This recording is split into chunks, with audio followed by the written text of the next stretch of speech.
Hello and what is up YouTube? My name is G3 Iron and today we are showing off our G3 hedge fund and the spreadsheets that we used, the methods that we used. Many of you have been wondering over the last week since we showed off that we earned a Mirror of Calandra in Legion League. Many of you have been wondering the exact principles that we used and the exact methods that we used. So as in every Path of Exile, Bank of Exile video, the disclaimer is that any of these particular trades and ratios that we share and talk about here today are not necessarily going to be profitable for you when you're watching the video or down the line in future leagues, because every single market and every single different economic iteration of Path of Exile is different. Different items, different currencies, different cards during prophecies all have differing values at different points of time. A lot of it is shaped by the meta. So that's one of the reasons why we oftentimes shy away from sharing particular flips and particular strategies, because we just don't want you as a newer player, if you are a newer player, to go out and watch this video and go, oh, G3 Iron and the G3 community did X, Y, and Z, and therefore I'll just do X, Y, and Z and have the same results. We want to refrain from that. What we want to do is hopefully help teach you some of the principles that are at play, so that way you can go out and identify holes in the market and actually make currency, right? That's our goal here, is to help you actually generate currency and show you some of the ways that we're identifying holes in the market to make currency. If you're a more veteran player and you've already made, several different mirrors of Calandra, you already know how to generate currency, then this video and this discussion probably isn't for you, except that we invite your feedback and of course also invite your commentary down below. You can leave a comment if you've got suggestions or ideas or particular recipes, particular methods to add on to help other new players who are also involved in this discussion. If you enjoy this discussion and this particular type of content, you can of course give a like, subscribe, and ding the bell for more videos just like this one. There are timestamps placed slightly above my slightly balding forehead right here in the video. So if at any point in time you just want to jump ahead to a different section of the video, you can do so. If at any point in time you want to jump back to a different point in the video to revisit any of the things that we discussed, you can do so for that way as well. Of course, all of the links, including this spreadsheet, I've made this spreadsheet available for anybody to be able to go in and view. So if there are any errors or you catch anything, you can go and view this. You won't be able to edit it, but of course you can always make a copy if you'd like to use this as a format for your own guild or for your own personal guild hedge fund purposes. So let's jump right in. We've got an FAQ section. I'm not going to read through the FAQ section. That's just for those of you that are wondering, hey, how does G3 manage a hedge fund? How do you determine who's going to flip? How do you determine who's going to get to be a part of it? How do you determine what the ratios are coming out? There's an FAQ that's attached to this. So all of that is there. We've got a couple of different tabs down here at the bottom. We've got first off, the forum responses. So we do have a forum that is attached to any of our hedge funds. That won't be viewable for you. That'll actually be missing from this as you go to take a look at this particular shared copy. But we actually do gather data from everybody, because we need to know everybody's Discord handle. We need to know everybody's in-game name. We need to be able to get a hold of everybody, essentially, who puts currency into the hedge fund to help make currency, because we want to pay them back. So there's a lot of different data points that we collect. We collect whether or not somebody's a new player, whether or not when exactly they started playing Path of Exile, if they're a guild member, if they're not a guild member. These are all factors that we take into consideration whether or not we're going to invite them and at what level we're going to invite them to participate in the guild hedge fund. Those of you who are going, hey, I want to be a guildie, I want to join the G3 guild, I love hedge funds, and I want to make currency. That's great. We're honored that you want to be a part of us. We've dropped a bunch of money on the guild over the last week and a half or so. And so at the moment, we do not have any slots available. That being said, if you would like to join, you can follow through the various methods that is to join on our Discord server. If you'd like to participate, there are several players who have participated in the hedge fund who were not guildmates. So the trick there is just that you won't be involved in the guild discussion, because of course we use a lot of guild chat in game as we're flipping and as we're going about. But of course you will be involved and get all of the notifications on the Discord server for when we're doing different runs and when we're making different announcements about the hedge fund. Okay, enough disclaimers, enough with the FAQ. So let's get right into the thick of things. I've taken everybody's name out of this to protect people's identities, so nobody can get, hate shamed for however much they made or they deposited. But we've got the deposit list right here. So every time a player makes a deposit, Either that is through a trade directly to one of our G3 bankers, which are G3 guild officers, or it is through depositing currency into the G3 guild stash. And we've got our guild stash set up in game such that there is always at least one tab. We just purchased another tab now because we've got so many different people who are participating in the guild hedge fund. We've purchased a second one that everybody can dump stuff into, whether that's currency, items, div cards, prophecies, etc. But only guild officers can pull currency, items, etc. out. And the reason why you want to do that, obviously, is because when you've got a lot of new players who are coming through and a lot of people know that there's going to be currency floating through your guild stash, you don't want anybody to just jump in and steal from the guild. Where you've got one character who's saying, hey, I'm going to go deposit 6x into the guild stash, and somebody's just sitting there essentially waiting for a free gift to steal 6x from. And there's no way to track that. And so that's not a complaint at GGG. That's not us saying, GGG, please give us, some ways in which we can track all of the stuff that goes through the guild stash. I'm not interested in that. We've come up with a way to do that, and that's through the officer remove only button, which our officers are a really tight-knit group of players that have been playing Path of Exile together, most of us, for several years now in the G3 community. So you can see we've got the Discord tag as well as the in-game name. We've got the amount of chaos that gets deposited as well as tallied. We've got the number of exalted that gets deposited. That gets tallied from each individual player. We were also collecting divines, ancients, and annulments. This was a mistake. Looking back on it, it was a mistake to take ancients and annulments simply because there weren't that many that were going to drop. It wasn't enough for us to be able to really break into those markets unless we started using chaos to convert into those markets. And so that's something that as we're moving forward into the future, I would recommend for you all not to do. Or do it if, of course, there's profit margins for you to really break into that market. For us, it was a mistake because it meant that we had to track stuff that there simply wasn't enough currency for us to make it valuable for us to track. So a lot of the time you'll see here that players would deposit items and would deposit things, would deposit rings for the lore weave, would deposit jewels, would deposit unique items. The vast majority of the time as a banker and as the G3 hedge fund manager, I didn't want to deal with people trying to sell rares, trying to sell uniques, trying to sell div cards. We had some very, very generous people. We had some people who dropped in like a doctor card that we flipped, dropped in Saints Treasures, dropped in Abandoned Wealths, dropped in unique items as early as day one. We had a day one face breakers that got dropped in there and made us a couple of chaos. That being said, it's just too much for your guild hedge fund managers and bankers to really dig in and interact with a market and to know the market inside and out and be able to make sure that there is a good profit return when they've got to spread themselves out over several different markets. The best thing to be able to do from a banker's perspective is to be able to look at and observe just a few markets so that way you can make sure that you're always winning and always getting the best profits out of each of those markets that you're involved in. So for instance, if we're just looking at chaos to exalted ratios and just flipping currency that way, we don't have to pay attention to divines, ancients, and annulments. Because we were accepting those currencies into the guild hedge fund, I felt like we had to track those a bit. And as you can see, divines were good. We had 33 divines dropped into the guild bank, and those were somewhat helpful.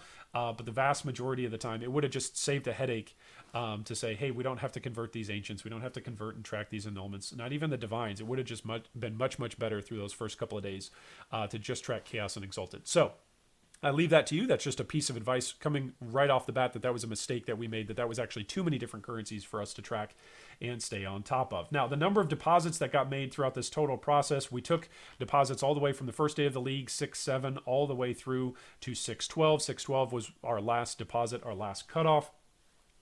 Many of these are individual unique users. Many of them are not. I believe our total number of withdrawal unique users that participated was 43. So some of these deposits are actually repeat users who were making additional deposits as the league went on and as they continued to accrue currency and dump it into the G3 Guild Hedge Fund. A lot of people gave everything that they had, and you'll see a couple of folks on here that gave like 4C, 2C, 2C, 5C. For a lot of people starting out, that was all that they had, and they gave that to the Guild's hedge fund.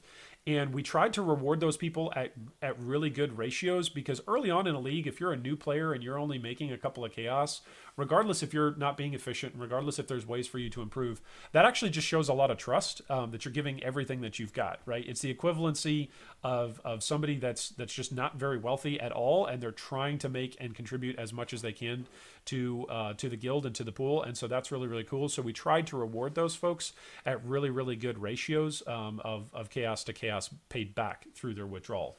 We also tried to reward players.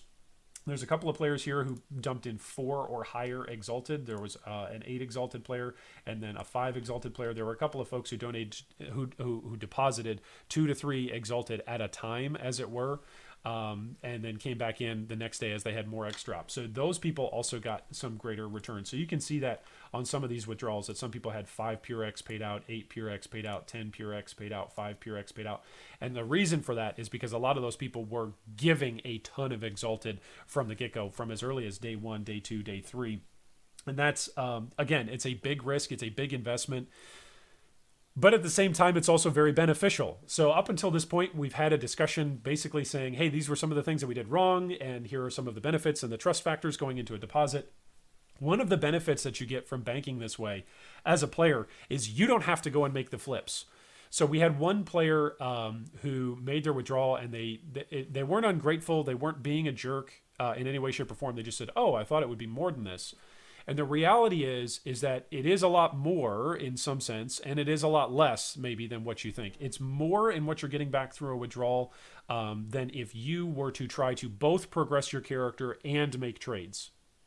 That would really slow you down if you're trying to both make money in the market by playing Bank of Exile as well as actually killing monsters and playing Path of Exile. It slows you down. You're not going to be as efficient banking, and you're not going to be as efficient playing. So it's a trade-off. You're actually making more currency because somebody else is doing all of your banking for you. You don't have to worry. So you can essentially make an investment of whatever investment that you want, and you don't have to worry about, oh, do I have to go and flip that, make that currency? Nope, somebody else will take that, and it's essentially passive income for you at that point. Passive income is absolutely huge because you didn't have to do anything with it. You simply gave an X or 5 chaos or 10 chaos or 8X. And then at the end of the run, you just get your currency back plus profits, which is great. You didn't do anything with that. Many of you who are veteran players are going to go, yeah, but Iron, I could have done something better with that. Maybe I could have identified a better market than that. And that's totally fair. A guild hedge fund is a voluntary thing that you participate in.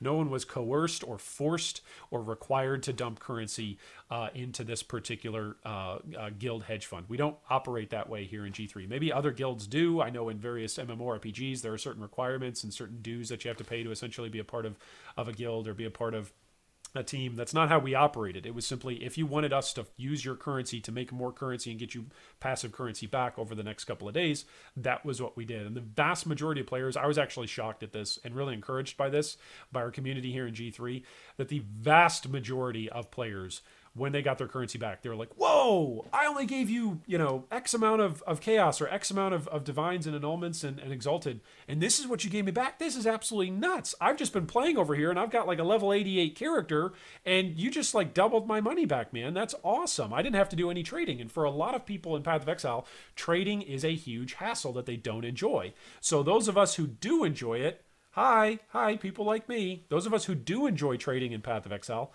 we can offer that as a service that both benefits the players, where they get to play and kill more monsters, benefits us as the bankers because we get to flip with more currency, and so we get to make better, higher profit margin trades, and it benefits the whole guild because we all make currency from it. All right, so that was our withdrawal page. That's how we showed that off. So let's get right into the how do we use this sheet. We had a big shout out to G3 Fat Rat who helped put together this sheet. Essentially, you would record deposits in column A and B, and then it would kick out to a main page. For withdrawal, the same thing. You would go in as soon as you made a banking withdrawal and would pay that out and then would record that. The notes on this and the advice on this are that you need to do this immediately. As soon as somebody trades you or dumps currency into the guild stash, what I had people do and what we will do in the future is have people PM their guild hedge fund manager. This is the amount of currency that I just put in the guild hedge fund, or this is the amount of currency that I just traded to one of the guild officers. And the reason why we want to do that on Discord and not in PoE is because not everybody's always on PoE, right? Not everybody plays at the same time. The G3 community is a global community. We got players in Europe, we got players in Australia and in New Zealand, and we got players in North America, we got players in South America. So it's a global community, right? So time zones are always different. Different people are always on at different times. So you leave a message on Discord as opposed to in-game because people aren't always going to be aren't always going to be online in order to track all of that stuff. So Discord is a great way to do that.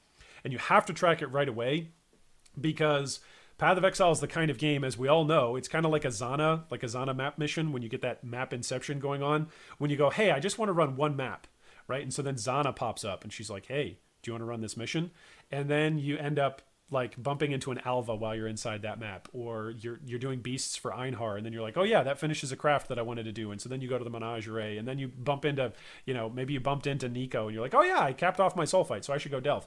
And the whole time you're doing all of these other things that you didn't remember to do. And Path of Exile is very much that game that you can get into that groove of playing. And so for bankers in a hedge fund don't really get to play Path of Exile by killing monsters, by mapping, by advancing their progress and their character. They just need to pay attention to this stuff, because if they don't put it in and they don't record it instantly, it could be currency that's essentially lost. You're going to lose that from your tracking. It means that you're not going to get people back their accurate withdrawal numbers when it comes time to withdraw. So make sure that you use something that allows you to track it, and track it right away. Do not delay in tracking other people's currency that they are trusting you with. So this all then kicked back out. Our deposits and withdrawals kicked back out to a G3 bank page, which showed our deposit totals, which our deposit totals were 1,688 chaos, 58 exalted, 33 divines, 2 ancients, 10 annulments. And then the withdrawal totals were 1,292 chaos, 97 exalted, 0 divines, 0 ancients, and 1 annulment orb.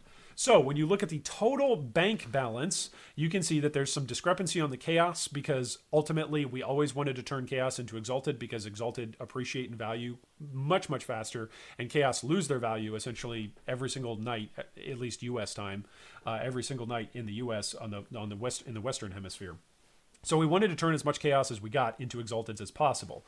So when you're looking at the bank balance and the bank balance says negative, that's because we've paid out that amount of currency. So the bank balance is in the negative.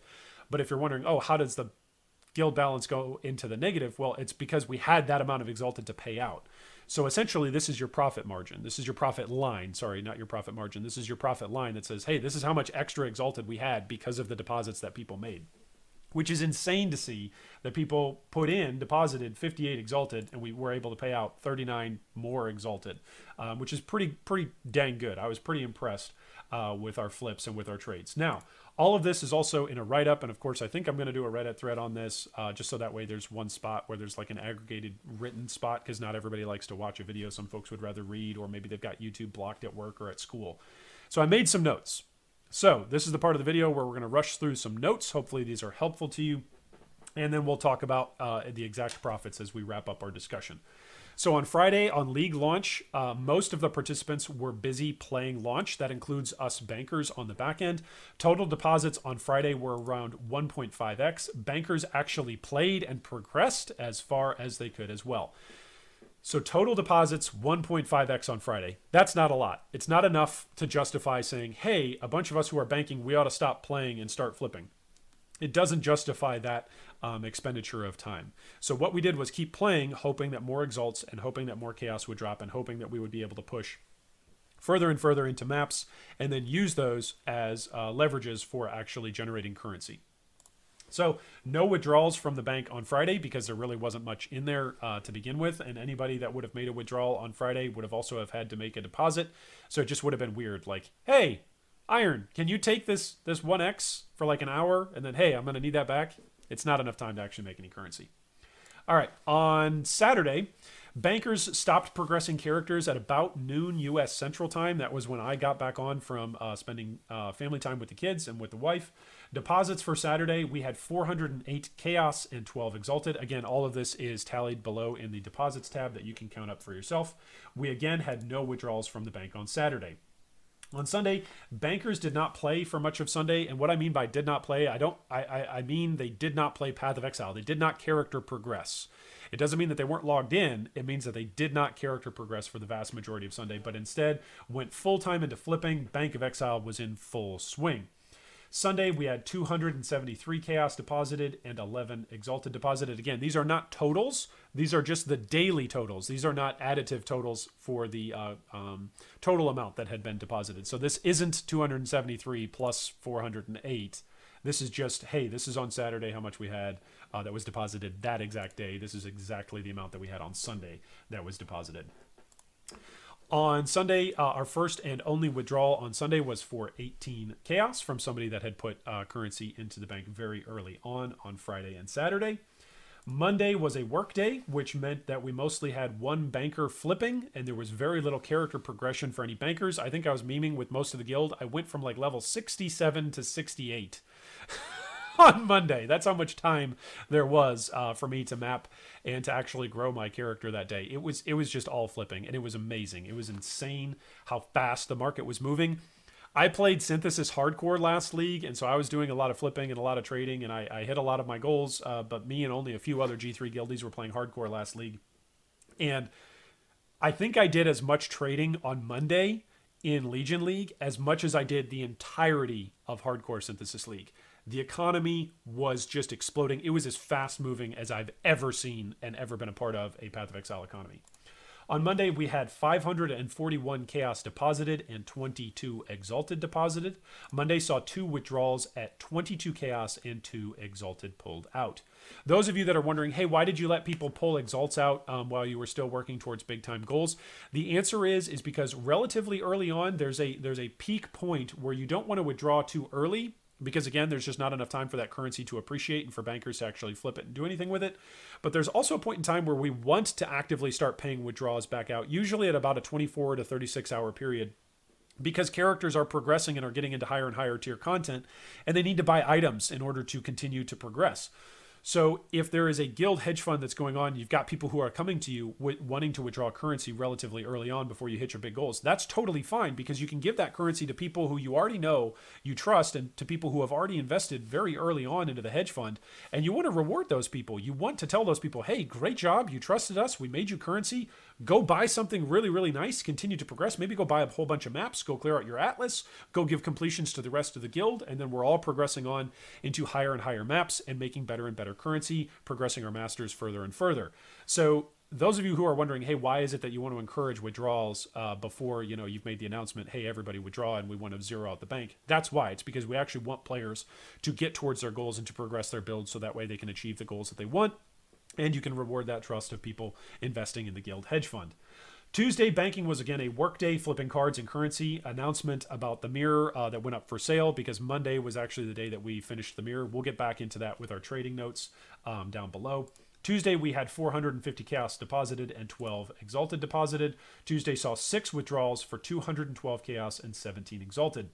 Wednesday, bankers stopped accepting deposits. We called it quits on deposits. We made that announcement on Discord as well as in guild chat. We said, hey, no more deposits. If you want to deposit anything, that's great. We're going to do another one of these in the future. But right now, we are no longer accepting deposits, because we want to zero out the bank, pay everybody out, and generate numbers that show us exactly how much profit that we have made. The deposits from the mirror, the mirror had sold, and so we wanted to pay everybody back. So zeroing out the bank, when I say zeroing out the bank, it means that we want to get everybody who had made a deposit all of their currency back plus a profit, and then see exactly how much is left over to start the next hedge fund, as well as see what sort of profit margins that we hit while flipping. And to give, again, I can't stress this enough, people who trust their guildies and their teammates with currency, it's something that you should never, ever do in Path of Exile if you don't trust somebody. And a lot of the times, even if you trust somebody, somebody could still scam you. Like, I've been a part of a couple of different gaming groups where people have just scammed us. People that we've known, some people that we've known outside of gaming, face-to-face, in real life, as they say, for years. And people have scammed. People have walked away with in-game currency. So don't hear what I'm not saying. I'm not saying, that you should trust anybody. I'm not saying that you should even trust us here in G3 with your currency. I'm simply saying for those of you who do trust other people with your currency, if you're somebody whose trust is being invested in, essentially, and you're a person who's receiving those funds, make sure you pay those people out relatively quickly, because the longer time goes on without you paying those people back, the more questions, the more doubt are going to come up. Like, hey, am I ever getting my Exalted back? Am I ever getting that Chaos back that I put into the guild fund? So pay those people back. Like, if folks are investing in you, you want to pay them back. So that was one of the reasons why we wanted to reach a mirror as quickly as possible, sell it, and then pay people back. Wednesday, bankers actually got to play some Path of Exile. Woo! So actually got to level up a character and see exactly what things were like, and experience the Legion mechanic in game really, really extensively. It was really fun on Wednesday. It was amazing to see the Contagion build, which we already did a video on, but it was amazing to see that build in action, to see how many different guildies were playing it. and then to swap my own build over, my own Trickster build from Scourge Arrow over to Contagion, and to experience that Legion mechanic. Which, did you know that Contagion is good, by the way? Does anybody know that? Raise your hand if you know that. Wednesday saw 28 withdrawals for 988 Chaos and 55 Exalted. Thursday, bankers pushed up into yellow maps. I know, right? Day 6 of the league, and the bankers are like, yellow maps, right? Whereas many of you out there are already like, that dude, we already killed Shaper on day 3. Like, look at me. Can't believe that you're so pathetic that you pushed into yellow maps. Well, for us, we were mostly flipping. So for those of us that were playing Bank of Exile, we were just excited to finally hit yellow tier maps and have fun with that.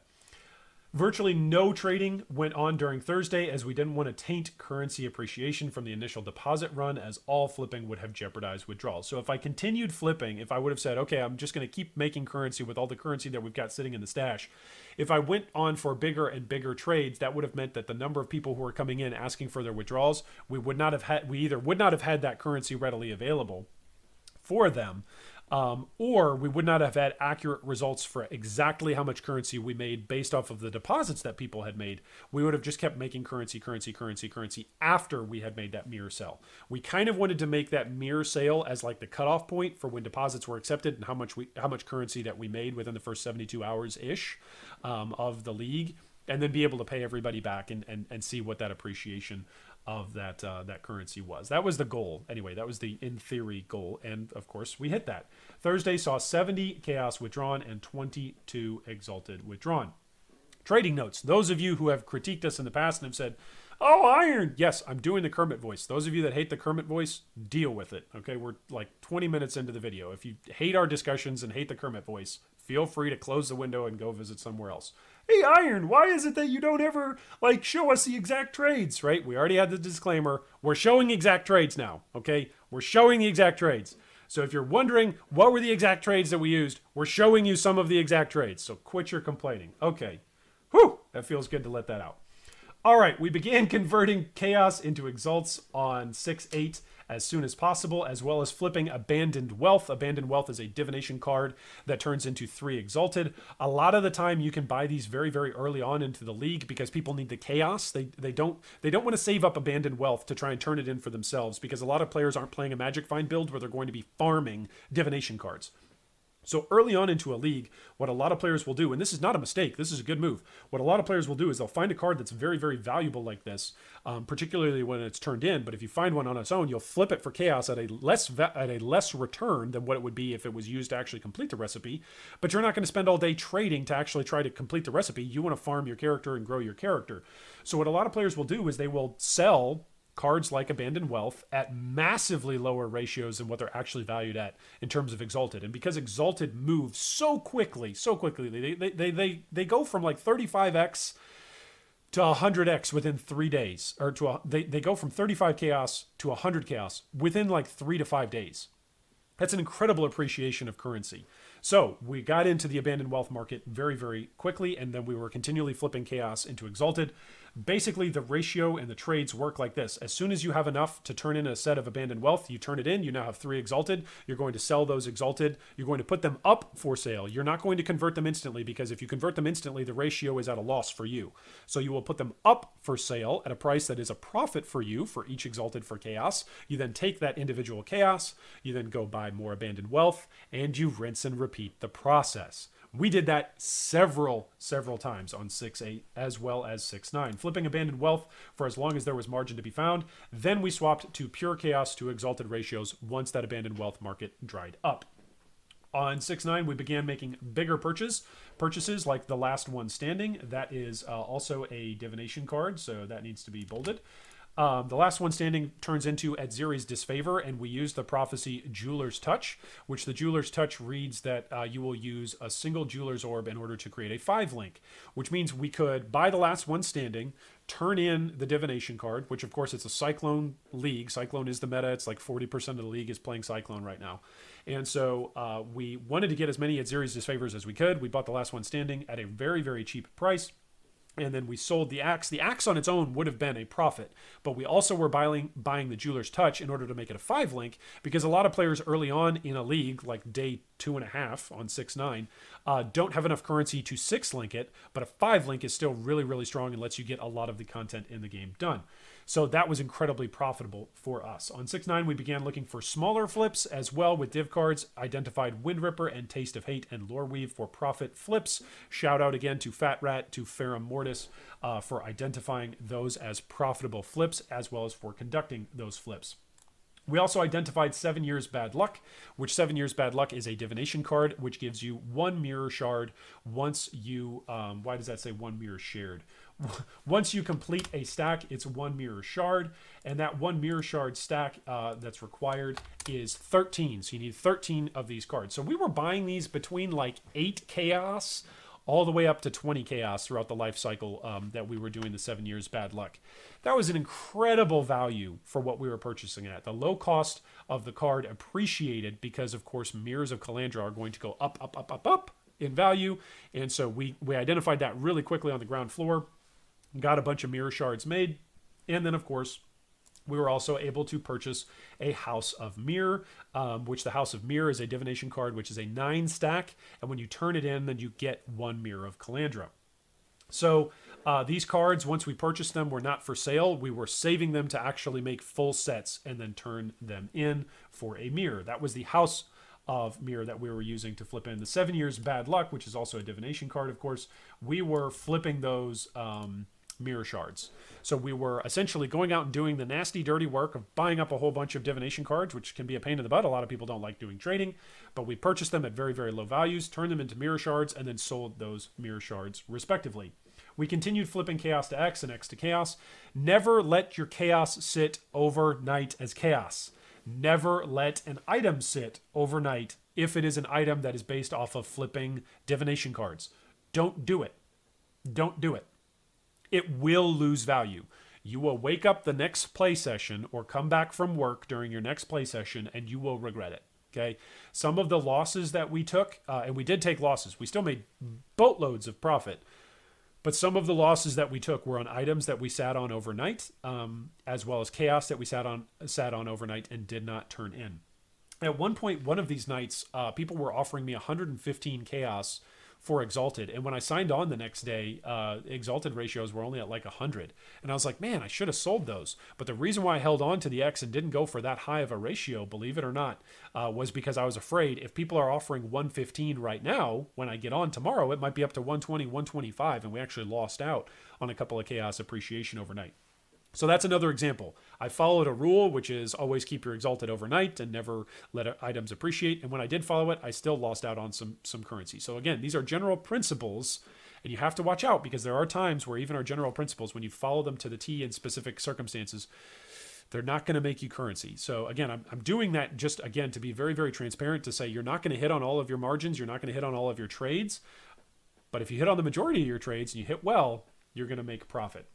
Okay, we continued flipping 7 Years Bad Luck at a very high rate, typically purchasing the cards for less than 2x in purchase value, and then turning them into mirror shards and flipping the mirror shards for 3.5 to 4x each flip, each set of cards turn in. That was incredibly profitable. When you look at the profit margin on that, every 13 trades, because you need 13 cards, so every 13 trades, you're making 4x returned back to the bank. So your profit margin on that is between 1.5 to 2x. That's fantastic. If you can do that all day, as we did, you will make tons and tons of currency.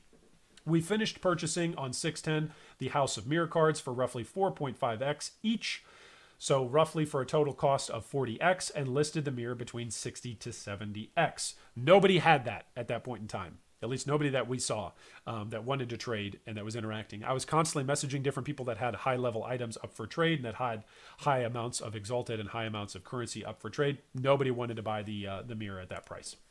On 611, we continued flipping for smaller amounts of div cards since most of the guild bank was put into the mirror. So we just didn't have the massive amount of currency to continue flipping high-level, high-expense items, along with a few X to Chaos ratios and Chaos to X. The mirror sold on 612 for 53x, the profit of 13x from purchase, and we began to pay out investors from the bank. I need to take a note here. Many of you many of you in guild The day that we sold the mirror, we're like, oh, you should just hold on to the mirror. You really just need to hold on to the mirror. Don't sell it. Just hold on to it. Like, hold on to it and let it appreciate. The reality is, and I feel like I've said this a dozen times already in this video, you need to pay your investors back. The longer you hold on to other people's currency, the more genuine mistrust, and I say genuine mistrust, is going to build, because it's genuine. It's somebody saying, hey, I gave you that currency. Are you ever going to return me those profits? You need to get people their currency back. It needs to be available to them. So this was one of the reasons why we wanted to sell that mirror as soon as possible. 13x was an incredible profit that we could find at that point in time early on. And for those of you who are sitting there with your returns and with the amount of currency that you've gotten back and are going, hey, this was great because I got my currency back and I'm now able to progress the game. Those are great conversations to have. And those are, once again, affirming that we sold the mirror at that price rather than critiquing and saying, oh, you should have held on to it for so much longer because you could have made way more Exalted. Yeah, but then we would have had a lot more upset people in the guild and less people that are willing to do this sort of thing now, and less people that would have had less fun, because those couple of days they would have been waiting on their currency to progress. They would have gone, hey, where's my currency? Oh yeah, it's tied up in that stupid bank. As opposed to going, hey, we flipped that currency right away. Great, now I can progress my character and continue to enjoy Legion League. So for those of you that are wondering why we didn't let it appreciate, that's why. Okay.